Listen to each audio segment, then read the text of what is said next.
Hello and welcome back once again Siraj Khan show में आप सभी लोगों का एक बार फिर स्वागत है। और आज मैं आपको मिलाने वाला हूँ एक बहुत ही खास मेहमान से, टीवी की जानी मानी पर्सनालिटी उतरन के सिट, कसम के सैंडी और कुमकुम भाग्य के संग्राम सिंह से। जी हाँ, मिलते हैं Sharhan Singh. Okay Sharhan Singh, welcome to our show. Thank you so much. Thank you so much. Okay, let me ask you something about your personal life, where you have done your schooling, college, and everything, and who else in your family? ये काफ़ी सारे question है जिसमें मैं पहला बोलूँगा कि school, मैंने काफ़ी सारे स्कूल में पढ़ाई की, क्योंकि जहाँ मेरा घर था तो वहाँ पे जब मैं पढ़ते थे तो लगता था घर के स्कूल बहुत पास है, मैं भाग के आ जाता था स्कूल से। तो घर वालों को लगा नहीं, इसको थोड़े दूर के स्कूल में डालना चाहिए। तो बॉर्न कहाँ हुआ एक्चुअल में आपका? Patiala. born and brought up in Patiala only, और स्कूलिंग पटियाला के स्कूल में की। उसके बाद कॉलेज यूनिवर्सिटी स्कूल ज्वाइन किया। यूनिवर्सिटी स्कूल में मैंने, फिर उसके बाद महिंद्रा कॉलेज में पढ़ाई की। मैंने महिंद्रा कॉलेज में मैंने अपना ग्रेजुएशन किया आर्ट्स में, जिसमें defence studies, Punjabi literature and physical education, वो तीनों चीज़ें ऑलमोस्ट बड़े काम आई मेरी। अच्छा। देन उसके बाद जैसे डैड थे मेरे, ही वाज इनटू ट्रांसपोर्ट, तो उनको तो कभी टाइम नहीं मिलता था कि क्या बात करनी, मोस्टली रात को आते थे। तो कभी कभार होता था, डिस्कशन हो जाता था फिल्मों को लेके। तो आई थिंक वो फिल्मों की बातें घर में थी कहीं पे। नहीं, बट फैमिली में और कितने लोग थे मतलब साथ में, और आपका कौन सा नंबर था? मैं एक्चुअली बहुत देर के बाद पैदा हुआ था। मेरी सिस्टर्स बहुत बड़ी थी मुझसे, 10 साल बड़ी थी मेरी सिस्टर। अच्छा, कितनी तो बहनें? 3 बहनें थी मेरी। Okay. So they all got married. जब मैं टीनेजर बना तो सबकी शादी हो चुकी थी तब तक। अच्छा। तो मतलब आई वाज यंगेस्ट। उसके बाद मेरा छोटा भाई, तो मतलब कहते हैं ना कि काफ़ी सालों की गैप के बाद लड़के पैदा हुए घर पे, तो वैसा कुछ था हमारा। तो देन फिर पढ़ाई खत्म हुई। पढ़ाई के उस वक्त लगता था कि क्रिकेटर बनना है, या लेकिन फिल्मों का इंटरेस्ट शुरू से रहा। तो फैमिली में जैसे सिस्टर्स की शादी पहले हो चुकी थी, तो घर में हम दोनों ही होते थे। राइट। तब रेसलिंग का दौर था, तो हम रेसलिंग देखते थे कि ये करेंगे। तो ऐसी ही चीज़ें बढ़ती कि जब कॉलेज पहुंचे, कॉलेज जाके लगा कि नहीं, क्रिकेटर बनना है, क्योंकि क्रिकेट का क्रेज इंडिया में बहुत ज़्यादा रहा है और हर बच्चा क्रिकेटर बनना चाहता था। तो मैंने भी क्रिकेट खेला और काफ़ी अच्छा खेला। देन लगा नहीं, क्रिकेट बहुत मुश्किल है, और मुश्किल से अगर चांस लगेगा तो बाद में कहीं कॉलेज में शायद लगा कि एक्टिंग में भी कुछ किया जा सकता है, लेकिन उसके बाद कोई ऐसा कनेक्शन नहीं रहा। लेकिन फिर Jimmy Shergill was like from my college, my senior. Oh really? Jimmy Shergill का पहला वीडियो आया, तो मुझे आपके कॉलेज का एक लड़का, जो इतने उस वक्त वीडियोस करना बहुत बड़ी बात होती थी, म्यूजिक वीडियो। सोनू सूद का वीडियो आया, जिमी शेरगिल का वीडियो आया। तो जिमी शेरगिल को हमने अक्सर पटियाला में देखा था। हाँ। कॉलेज में तो जैसे सीनियर पे आप नजर रखते कि हाँ ये सीनियर थे हमारे। तो चीज़ें आ रही थी सामने कि कुछ करना चाहिए। फिर मेरे टीचर्स ने बोला, एक दो ने, कि I think you should get into acting, because your voice is like that, कि जैसे आप एक आवाज़ से पहचाने जाते हो। तो मुझे नहीं लगता था कि मैं, तो क्योंकि मेरी आवाज़ है, मुझे भी नहीं पता कि कैसी है। तो वो फिर उन्होंने बोला कि आवाज़ तुम्हारी अच्छी है, एक एक्टर वाली आवाज़ है तुम्हारी, रेडियो के लिए काम करके देखो, डबिंग का कुछ करो। तो मुझे लगा ये करते हैं, तो पैसे कमाने। कहीं ना कहीं दिमाग में अमिताभ बच्चन वाला सीन तो नहीं था कि वो पहले डबिंग मतलब रेडियो में उन्होंने कोशिश की, आवाज की वजह से वो भी इंडस्ट्री में बाय चांस इंटरव्यू हुए? नहीं, ये मेरे साथ एक्चुअली हुआ था। मैं ऑडिशन देने गया था इसके लिए, रेडियो के लिए। अच्छा। तो जो 150-200 रुपये देते थे वो डबिंग के लिए।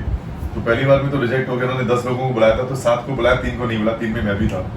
तो मुझे लगा नहीं कि तो आवाज़ सिर्फ किसी ने पंप दे दिया कि आप आवाज़ अच्छी है करो। राइट। लेकिन एक बार फिर उन्होंने बोला कि अगले दिन फिर फोन आया कि यार एक स्टेज पर रेडियो प्ले कर रहे हैं, तो हमें चाहिए। तो मुझे लगा ठीक है। राइट। तो उस वक्त देखा मैंने, वो रेडियो प्ले में कुछ कैरेक्टर थे 5-6, उसमें से एक कैरेक्टर मैं कर रहा था।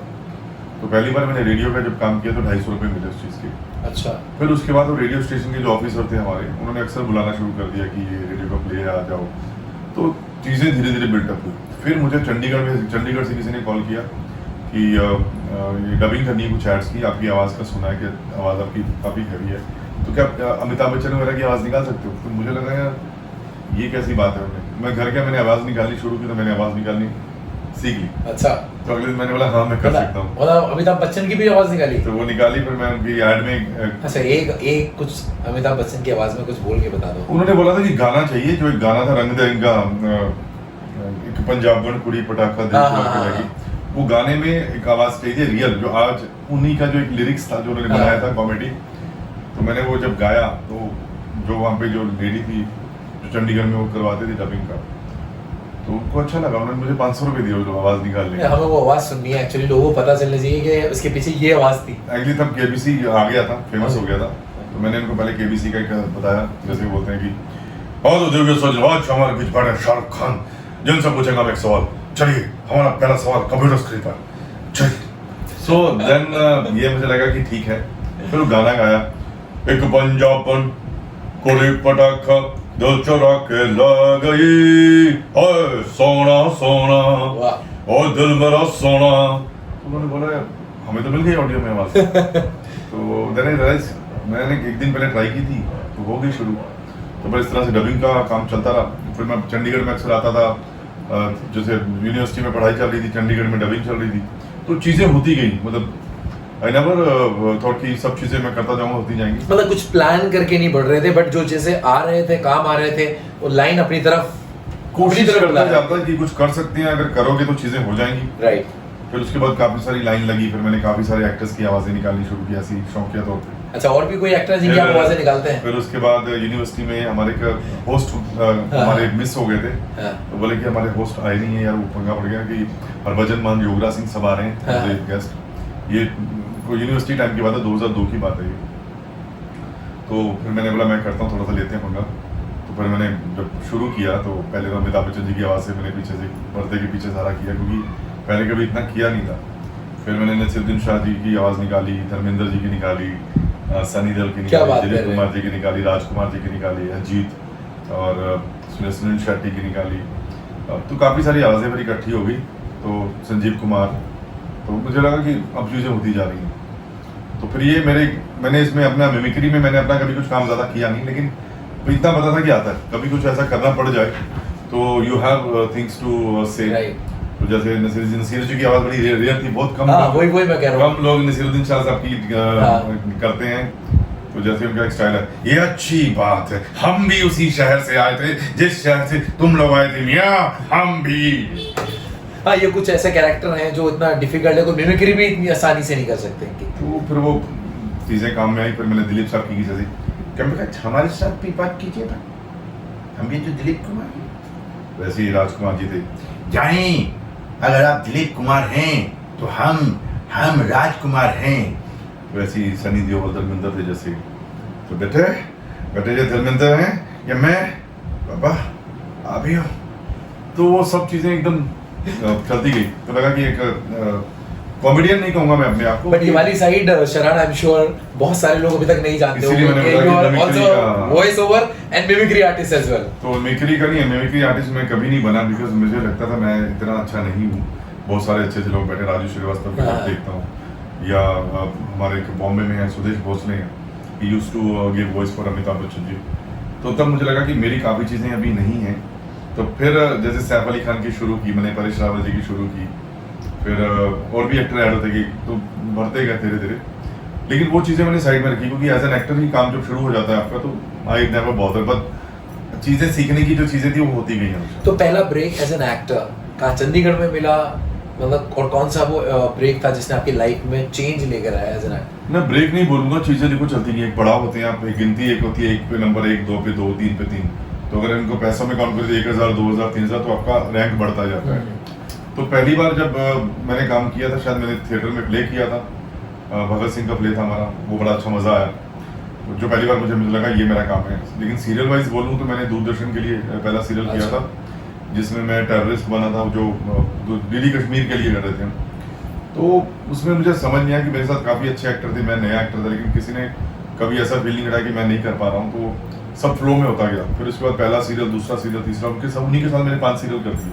ऑलराइट सरहान, मतलब पंजाब से बॉम्बे का जो ख्याल आया वो क्या था कि मतलब कोई किसी ने आपको वहाँ बुलाया था, या फिर आपको कोई काम की ऑफर आई थी, या फिर आपने खुद ही ये डिसाइड किया कि नहीं अब मुझे माया नगरी पहुँचना ही है? नहीं, ऐसा मैं ना तो स्टार तक भी ऑफर आएगी ना कुछ ऐसा प्लान था। ये शुरू से था कि जो काम करना है आपको एक बड़े पड़ाव की तरफ जाना पड़ेगा। एक फौजी अगर भर्ती होता है, ट्रेनिंग लेता है, उसके बाद उसका असली मिशन होता है जंग करना। तो मेरे लिए जो भी एक्टिंग का काम था तो पंजाब में शुरू हो चुका था, पंजाब में कुछ ना कुछ करता रहता था मैं। दिल्ली भी जाके कर गया, दिल्ली में भी ऑडिशन दिए, तो दिल्ली में भी सिलेक्ट हुआ सीरियल में। बट मुझे लगा कि वहाँ की अमाउंट और वहाँ का जो एक्सपोजर है बहुत कम है, आई वॉज नॉट हैप्पी। तो वो जो एक बड़े एक्टर बनने की या एक अच्छा काम करने की जो ग्रीड थी, वो काम करते हुए भी मैं मिस फील करता कि हाँ कर रहा हूँ, लेकिन ये तो शुरुआत है।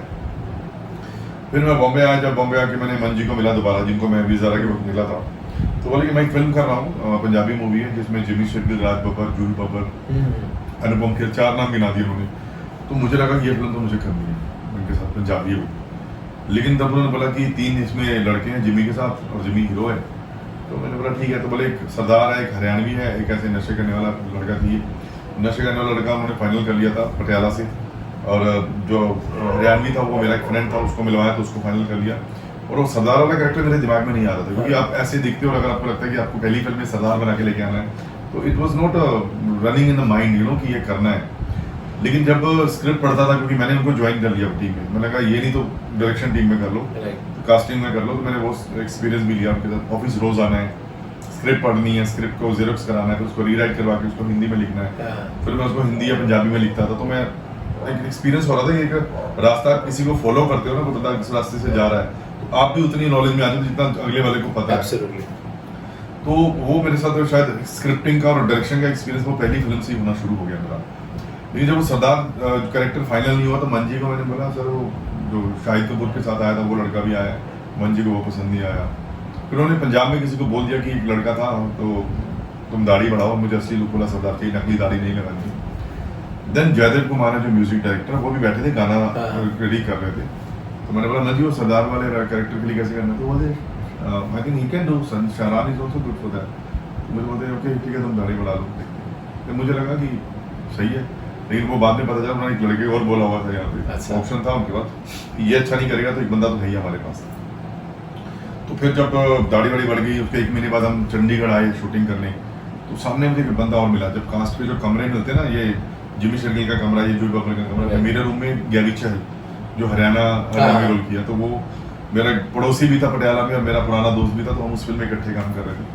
और कोइंसिडेंटली जो मेरी टीचर थी थिएटर की, वो भी राज बब्बर जी की वाइफ का रोल कर रही थी। अच्छा। तो काफ़ी सारे कैरेक्टर, हरियाणवी कैरेक्टर वही फाइनल हुआ जो मेरा दोस्त था।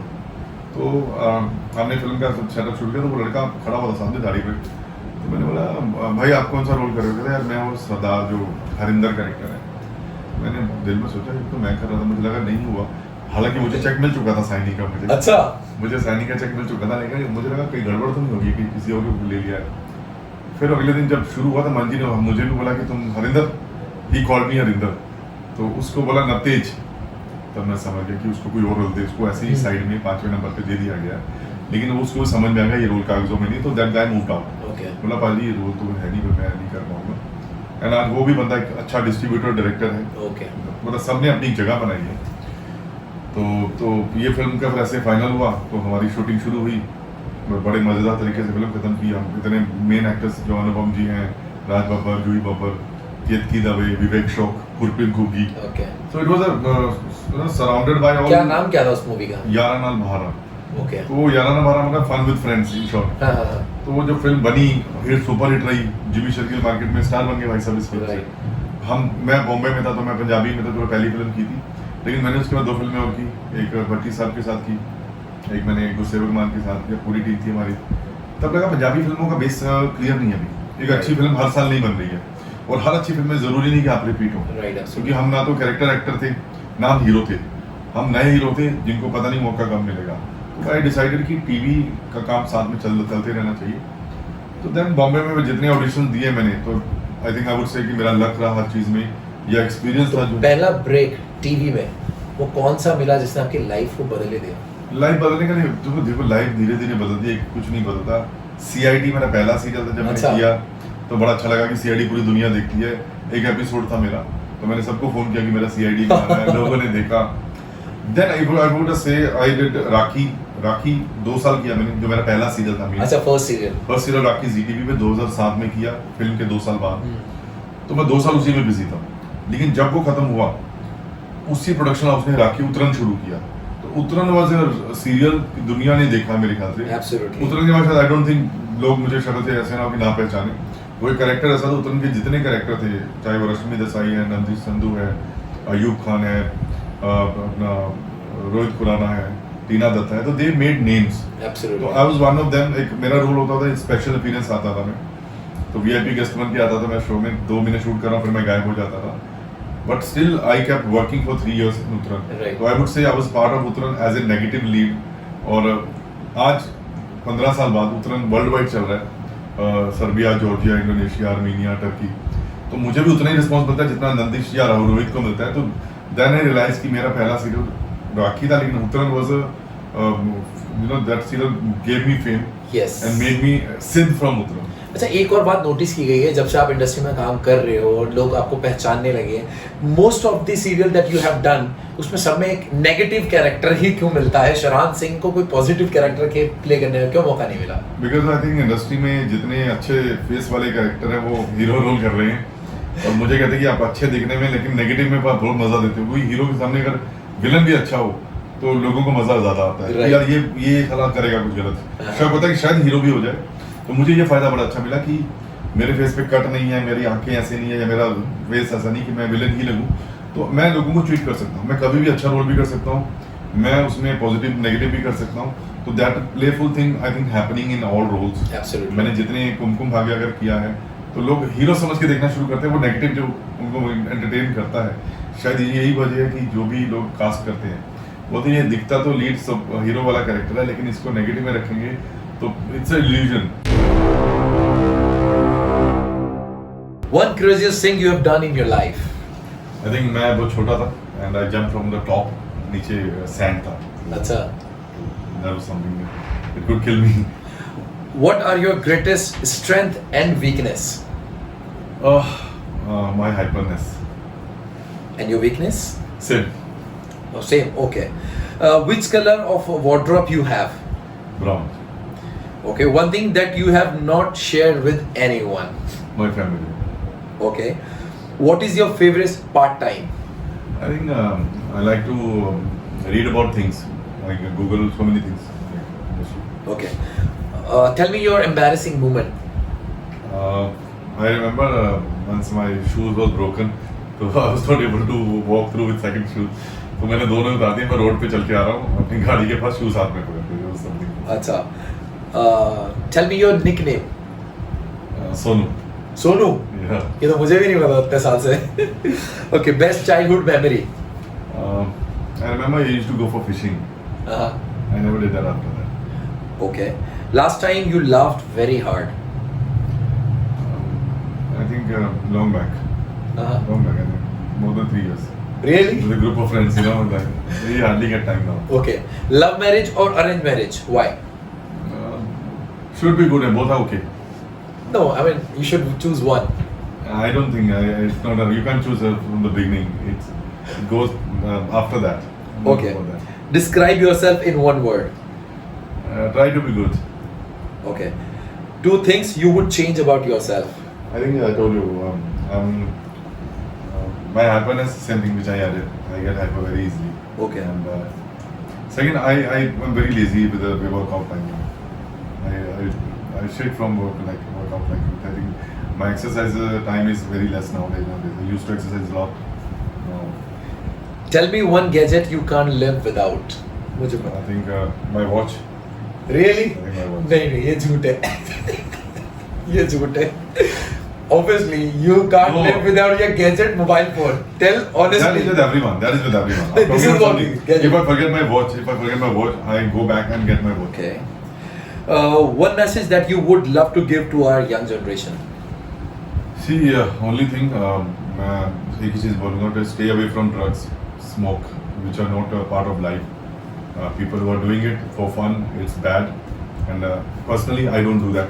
I've seen my close friends, and it's always harmful. So stay away from drugs and abstain from these kind of things. Okay. What compliment does people give you the most? If I talk about professional life, this is you act with your eyes. And in real life, I think I don't get any compliments till today. Really? Don't tell me, Sharan. Why didn't you tell honestly? I don't know. Like, if people knows better, but I don't think in real life I don't get compliments. I get compliments from my acting, so I feel happy for that. As well. Okay. What makes you angry? People who drive rash and people who smoke around you. If you were a millionaire, what would you buy? I would buy a house to everyone who doesn't have house, who are running on roads living on roads. That's the most important thing, I think. Okay, what is the first thing you notice about the opposite gender? I think eyes. When you look at with someone, you exchange looks. So that is something, you always, it will excite you always to talk or to notice. Your favorite actress? Why? I think been Madhuri Dixit when I was kid, and now I don't find any. I think I like nowadays Kiara Advani when I saw her like first film. That's all. Okay. Okay, what age you want to retire?